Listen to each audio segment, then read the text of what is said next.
I'm an engineer turned yoga practitioner, mixed movement training coach, and the founder of Unleash Movement. Our guest today on the Settle or Be Better podcast is Teja, who's going to be talking to us about all things movement and recovery. So welcome, Teja, and over to you. Why don't you begin by telling us a little bit about your interesting shift from tech to movement? Thank you so much for the lovely introduction, Sakshi. Sure, I'll just get started. So, I was actually in tech for about 8 years before I moved into fitness. But health and fitness were always an inclination of mine. So the first few companies I actually interviewed with were actually all health tech companies. And eventually I actually started my career doing programming and business development at Healthify Me. So now obviously it's a very well-funded big company, but I joined as one of their first few employees. So I got to wear a lot of different hats and got a really good understanding of the fitness industry. Later on, I moved to San Francisco for work because that was actually my choice to actually move back to the US after my after college. And so at the time, I remember I had a 9 to 5 and I initially enrolled at a gym, but it just didn't stick. This was like a traditional gym. And through ClassPass, actually, ClassPass is an app that allows you to book sessions at various studios, if you're aware of that. Yeah. So I was actually exposed to like a plethora of classes. So some that I'd actually never explored or even heard of in my life. So I remember I gravitated to one studio in particular that like offered dance classes and bar and pole and hoop classes. And these are classes that hadn't even surfaced in India at the time. Or even if they did, I think they might have been too nascent for the Indian market. So I found myself being hooked to this particular studio, going back, the vibe, the safety, the encouragement that you felt in this space. It was a little more boutiquey than going to like a traditional gym where everyone's kind of doing their own thing or has like a personal trainer. And then, just post a session, the empowerment you felt when you were in like a complicated move on a pole or on a hoop or just on your arms, like doing handstands. I just saw people connecting with themselves in a very, very different way. And I found myself like literally looking forward to getting out of work and, getting to this studio. So it was unmatched. It was a different feeling. So even though I wasn't even back in India, I remember I called up my best friend. I hadn't even done my yoga teacher training yet. And I told her that I want to come to India and create a space that includes alternative fitness forms, so ones that aren't found at traditional gyms, but that allow us to expand on the definition of fitness. And it's just amazing how these alternative fitness forms make people fall in love with themselves in a very different way, because you're not using a lot of equipment, you're just using your body weight or you're using a single apparatus, and that becomes your partner, in that sense. And so it hits different. So, when I moved back to India, I had to move back to Pune for work. And I remember my vision for Unleash was very clear at the time.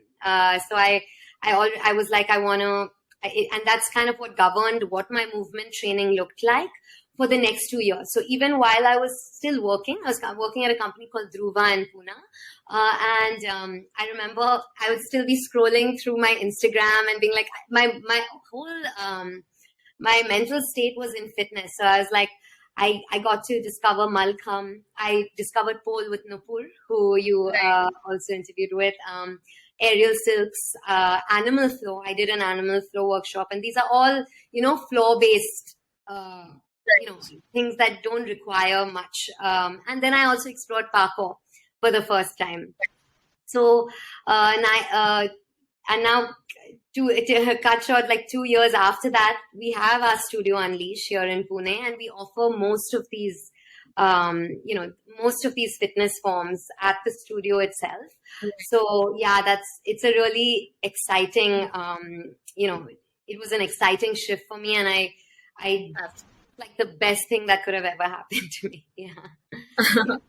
Lovely. That was a very interesting story. I mean, and I can see how beautifully it has all manifested with Unleash right now. All your dreams and all your vision has come true, because it looks like an amazing, beautiful boutique wellness place that people can come to. For the people who don't know Teja, definitely go and look at her profile. You'll find the details in the description. But you'll see her doing these amazing moves and, like whatnot, like all sorts of these different kinds of movement, fitness, all of these workouts, and it's just crazy looking at her move her body with such good flow and holding those difficult positions. So for a layman to understand what your movement or what you teach at Unleash exactly is, it's kind of like far out there. So can you tell us how it best describes the kind of movement that you practice? Sure. So, of course, my movement keeps evolving because I also go and train with different trainers. But if I were to describe my movement, it is heavily yoga inspired. It includes a lot of yoga asanas. I follow a vinyasa style of yoga, which basically means you're creatively sequencing a set of drills and postures that focus on strength, flexibility, mobility, etc. Right. But specifically in my practice, moving with control and grace is of utmost importance. So, contrary to my public profile, where obviously I love to, I love arm balances, I love handstanding and things, and I love to demonstrate those. It's also what every student in my class has to do arm balances. Sometimes what I do is I'll take extremely simple postures and just focus on executing them with intention and good alignment. So it's just about like really controlled and graceful movement is what we are trying to achieve. And in the process, you are developing that flexibility, you're developing that body awareness that comes from executing movement with intention. I hope that makes it a little clearer. Yeah. It was very well explained. So thank you for that. And I think definitely for someone who'd like to go for a much more open kind of a workout, or that has much more of a flow, this is a great way to go about it, because most of the time, what we do in the gym with weights or just say strength training, weight training, the usual workouts, it's very like, I won't say restrictive, but there's a particular way to go about it. But I don't know, correct me if I'm wrong, but looking at the movement that you do, it's a lot more to do with flow and, how your body feels along with it, and obviously building strength along the way. You are absolutely right. I mean, when I look at gym movement, there's nothing wrong. A lot of people use that as their supplementary movement. Weight training is great. There's a lot of isolation work where people can work specifically on, their upper body day or lower body day. There is that type of training. But in addition to that, which is what a lot of the students do and which I'll talk about a little later, but having this flow type of movement so that like even just getting up from your chair, how you get up from that chair, like which muscles are being activated in that moment, and how you can continue to do that till you're like 80 plus. That requires you to have that body awareness even without the weights. So even though we are doing complicated movements, that's your eventual goal, that you're able to do something as basic as just getting up and sitting on your own. So definitely, yeah. The flow is definitely, that's the approach with the flow. Right. Understood. And so, when someone new, a beginner, walks into your space as a student, how do you really go about it? Like, what are the progressions like for a beginner? Like people know in weight training and resistance training, you start with body weight movements, you add little weights, and it's more compound movement. Then you go to isolations. That's like the basic flow understanding of like, say, strength training, resistance training. How do you go about it, and what can one expect are the progressions like in your sort of a movement? Sure.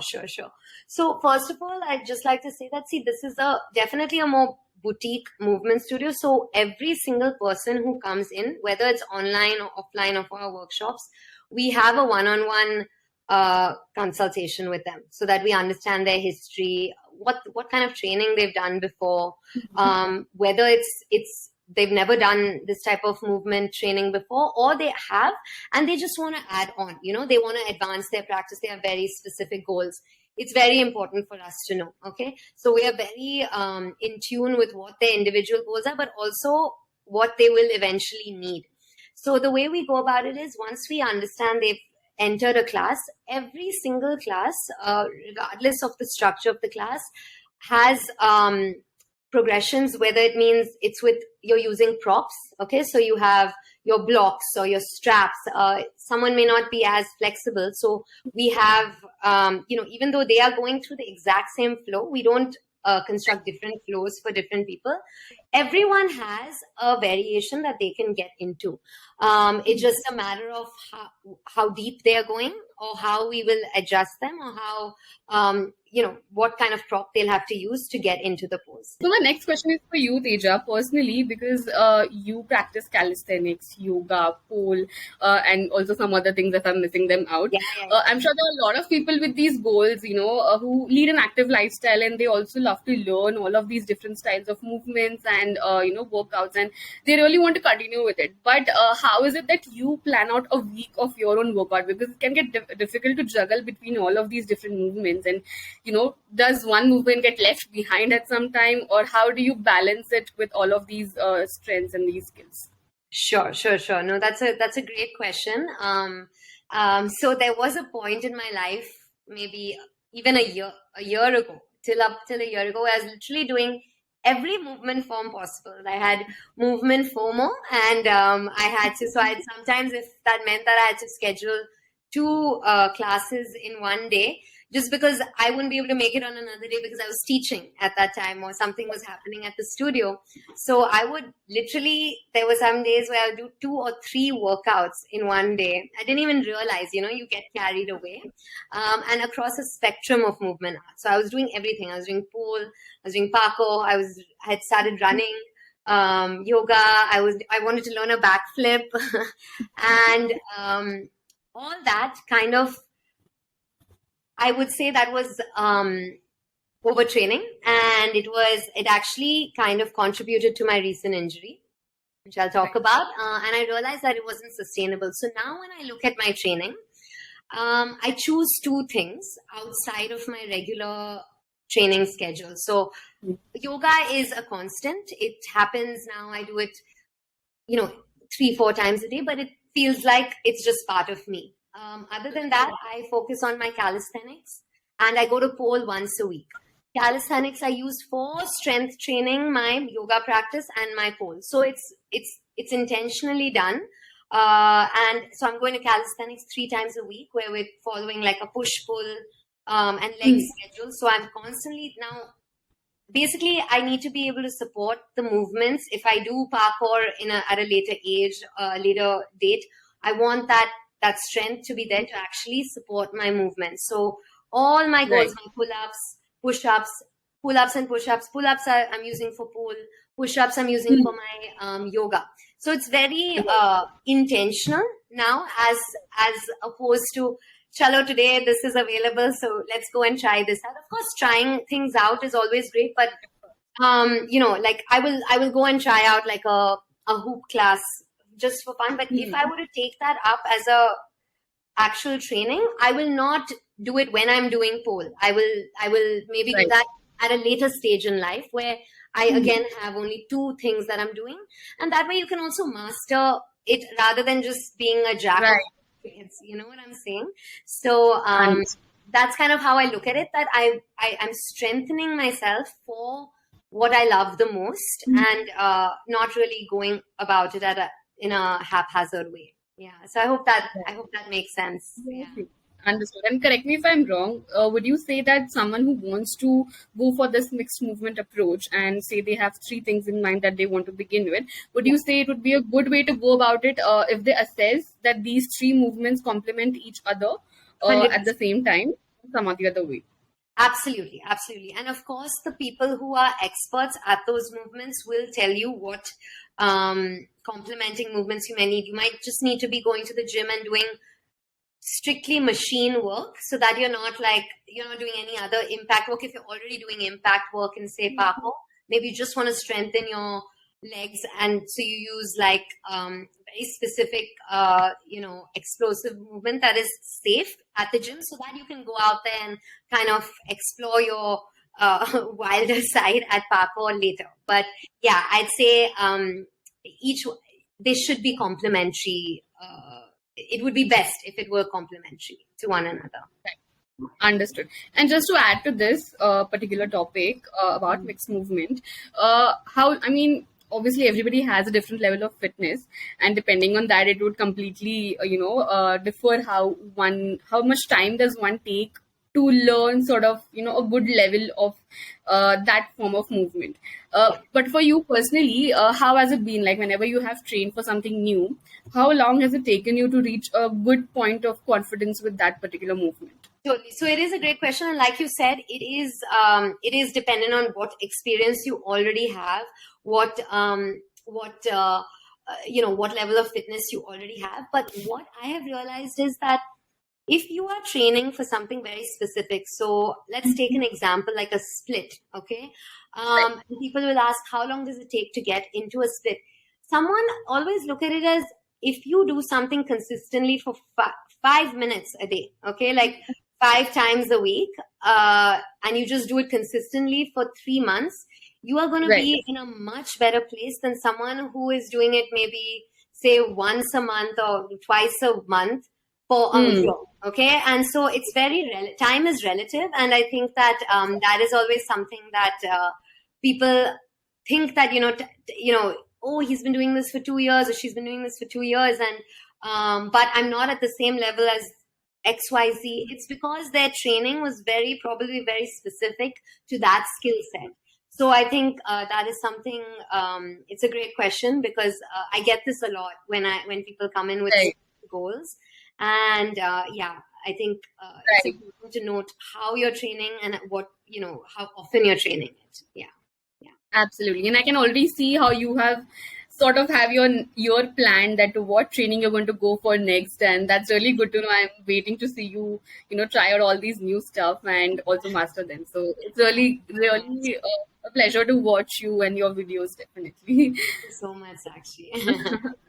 So coming to my next question, I saw that recently you had an injury of some sort, and it looked like it might take you a lot of time to recover from that. But I was personally very surprised with whatever you were doing for your recovery journey, first of all. Otherwise, people usually tend to have a break, and it just sort of breaks their pattern of movement or their lifestyle.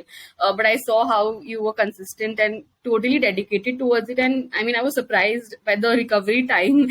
Obviously it might be different what you posted and what it might be really, but what I saw, it was really a quick recovery. So can you tell us a little bit about that? And obviously, if it's not a sensitive subject, then what sort of injury it was? Yes. So what I had was it was called a bucket handle meniscus tear. I had it in my right knee. So basically what that means is my meniscus, which is basically cartilage, it had kind of flipped over and it was a full tear, and it flipped over and got stuck in my knee joint, which is why it's called a bucket handle tear. And it didn't allow me to straighten out my knee. So I was actually in the midst of trying out this explosive single leg balance and trying to jump. And when I jumped, I twisted my knee and it collapsed and I couldn't get up. I literally could not get up. And my knee gave in. And I've had minor pulls in my hamstring. As an athletic person, you will have injuries over time, but nothing that completely it felt like it was a full stop to my movement. I literally couldn't get up. So we got the MRI. It was a very clear bucket handle tear, and I had to have surgery, which was in itself like a shock for me, that I would have to do something would be an incisive surgery. This felt very alien to me. And fortunately, it was a reconstructive surgery rather than a removal. When you remove the meniscus, it means that the shock absorbing property of a meniscus, then, it goes away. You can walk immediately, but you are going to have issues when you are older. You end up with osteoporosis and things like that. So that meant for me, because it was reconstructive, they could actually stitch it back. But this process to heal was much longer. And so, the doctor said there's no weight bearing. You can't stand on that leg for 3 months. You can't stand on that leg for 3 months. And so, for someone who had left like no stone unturned in terms of movement, you can imagine, like, I may not have said it then, but I had a pretty big head, like, about like being able to do everything. So it was definitely a shot to my confidence when I couldn't even get up and go make my own coffee. I'm on this walker. I'm walking into Pune Club and there are older people coming out walking with their walker, and so am I every time I'm getting out. I also had an accident, 1.5 year back, a bike accident, and I was on a walker for 6 months. Oh my God. It feels like, to be on a walker. It's just, you'd understand, right? So it was like, I remember in that first 2 weeks, like, they told me that you're going to lose 75% leg strength. And it doesn't hit you that you actually will lose this kind of leg strength. And, so I actually felt like I was going through, those first 2 weeks were very depressing for me. It was, because at that point I couldn't even get myself out of bed much. Like, I wasn't eating much. But 2 weeks passed, and then, with the right support system, my husband first and foremost, and then some of my closest friends from yoga and, even pole and, others, I was able to kind of get through some of those very dark times. So I remember in the initial days when I was still in a lot of pain, I followed something called the 2-minute rule. Because I was very demotivated. As it is, I was very, very demotivated. It's tough. Like, at that point, you're used to doing handstands and this, and now suddenly you're like working on these physio. Drastic. Right? So I did this thing called basically doing a task that takes nothing more than 2 minutes. So, and I adopted this from a book called Atomic Habits. Basically, I'd asked my husband to just wheelchair me into my movement studio. Okay, just take me there.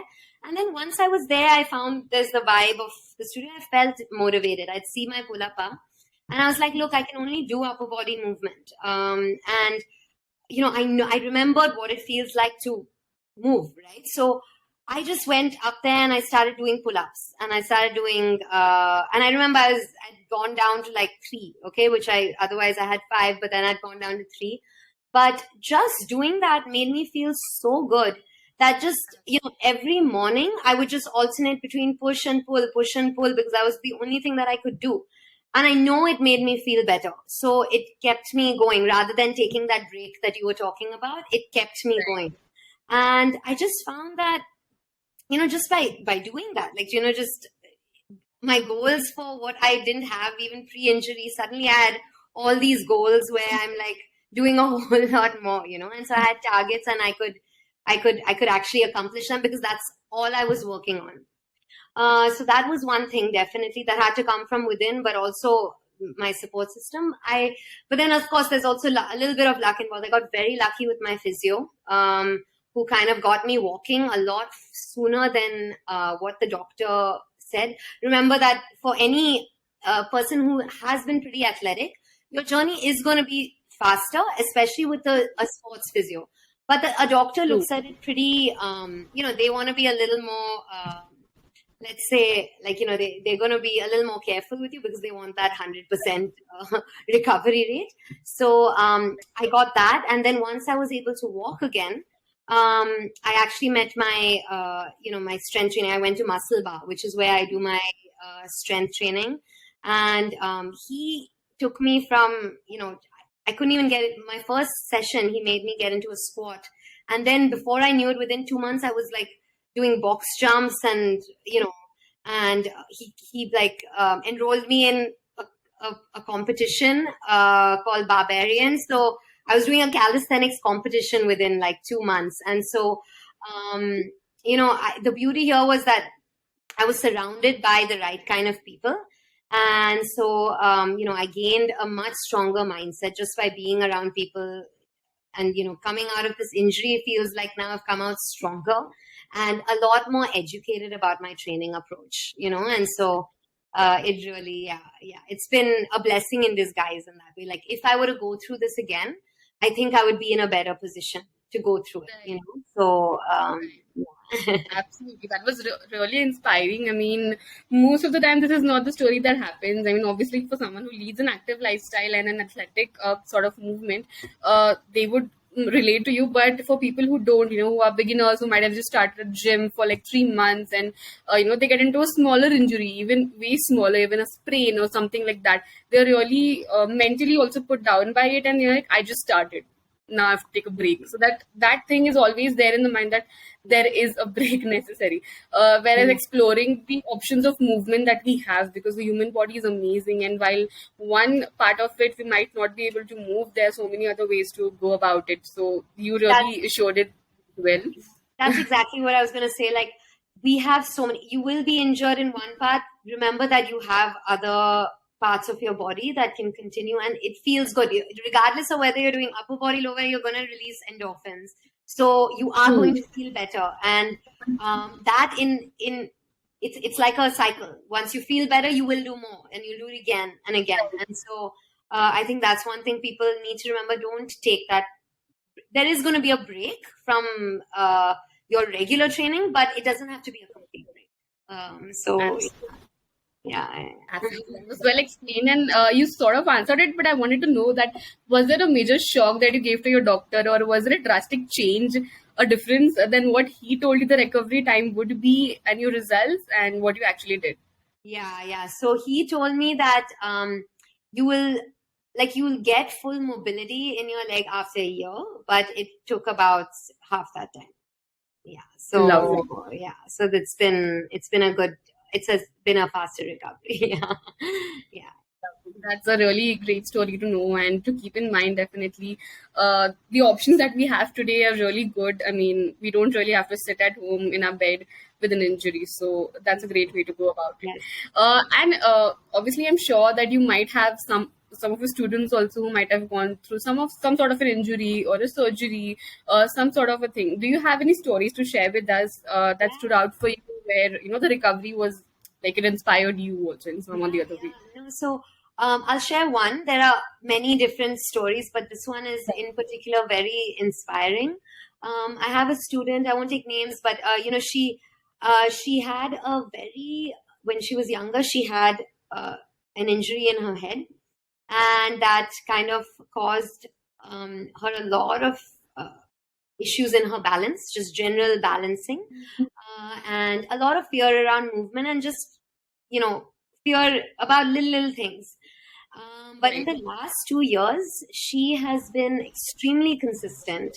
Her attitude has been great. Of course, there have been a few fallbacks where she had to take a break, maybe because of some her sinus kicked in. Same thing, all rooting from the same issue. But she has been overall super consistent and just very good with her attitude towards training, showing up. I think showing up every day and being safe in whatever she can do.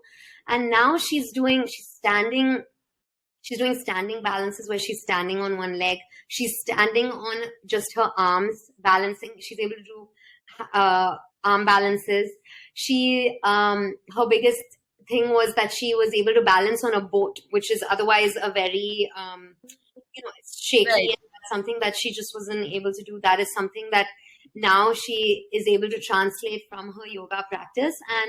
And this is something her doctors said would be a lifelong, thing that she might have to manage. So just seeing her coming through and conquering her fears like this. I mean, to be on your head after, you have to be super careful with your neck, with this whole area being more sensitive, right, is a huge achievement and extremely fulfilling for me to see, and very encouraging for me to encourage people to just continue. And yoga works, in that way. It is a healing practice. You find good teachers, but ultimately, the fact that she showed up and she just was doing it was really, really fulfilling for me. So Lovely. That was a lovely story. Very inspiring once again. Thank you for sharing that with us. And are there any myths about movement, particularly, that you would like to bust today? sure. So like I would not. So there are a lot of myths in I think about movements. There are a lot. So I think it would be a very loaded answer if I were to give you one. But one thing that I will say is what people do is they do this whole thing around there are these so-called rules around your fitness, and fitness is not black and white. I try to say that don't use words like right and wrong, good and bad. There's safe and unsafe movement. There is efficient movement where you're doing things in a like you're stacking your hips, or you're doing something you're doing a posture in a particular way today because that is a more efficient way to do it. But tomorrow you might want to do it in a different way. Your alignment is different because you're trying to challenge a specific muscle in a particular way. So is one movement wrong over the other? Is one better than the other? No. So that's something that when people make blanket statements about movements, that is something that you realize over time is an uneducated way to go about it. You want to educate yourself whenever you're talking about a certain exercise. Go do the research, see whether it's suitable for that particular body type. And remember that, what might apply to you may not apply to someone else. So that's my biggest thing about myths and, debunking myths. Yeah, it's, do it for the right reason. If you're not going to do a particular movement, understand why. It's not because it's a bad movement. It's because XYZ is why it's not the right movement for you. So I'd say that. Yeah. That was really well explained. Thank you for that. And lastly, is there any message or suggestion that you would like to leave us with? Any thoughts for the audience? I'd say yes more. Say there are so many. If you're scared to try something new out, each time you don't try something out, you've already said no. So you never know what saying yes to a specific opportunity might take you forward to. This whole showcase we did, for example, we almost didn't go because it's in Bombay, and we had to take our own pole and go to Bombay and set it up in the humidity of where there was a lot of chance of slipping. But the kind of people we met, the kind of network we've developed, and the kind of audience that it reached, it was overwhelming and in the most positive way. So I'd say yes more. So, yeah. Lovely. That's a lovely message. Thank you so much, Teja, for gracing our podcast today. It was really insightful. I mean, I personally have so many insights to go back with and work on myself. And your story is so interesting. So it's really interesting to know this little part of your life. And thank you for sharing this with us. For the ones who would like to reach out to Teja and, probably go and take a class with her at Unleash Movement Studio, then you can find the details in the description below. Definitely go for it. I myself am going to be getting there very soon. So thank you once again for being here today. Thank you so much, Sakshi. I had a lovely conversation with you. Thank you so much for doing the research and including me in your podcast. So I really enjoyed the conversation myself. Lovely. Yeah. That's all for today. I'm Sakshi Pawar. I'll be your host for the Settle or Be Better podcast. So stay tuned while we bring more inspiring stories your way. You know the drill. Subscribe to the Settle or Be Better podcast. Like, share, and comment on our videos. And hit the bell icon because you don't want to miss the mind-boggling health discussions we're about to bring for you. Why settle when you can be better?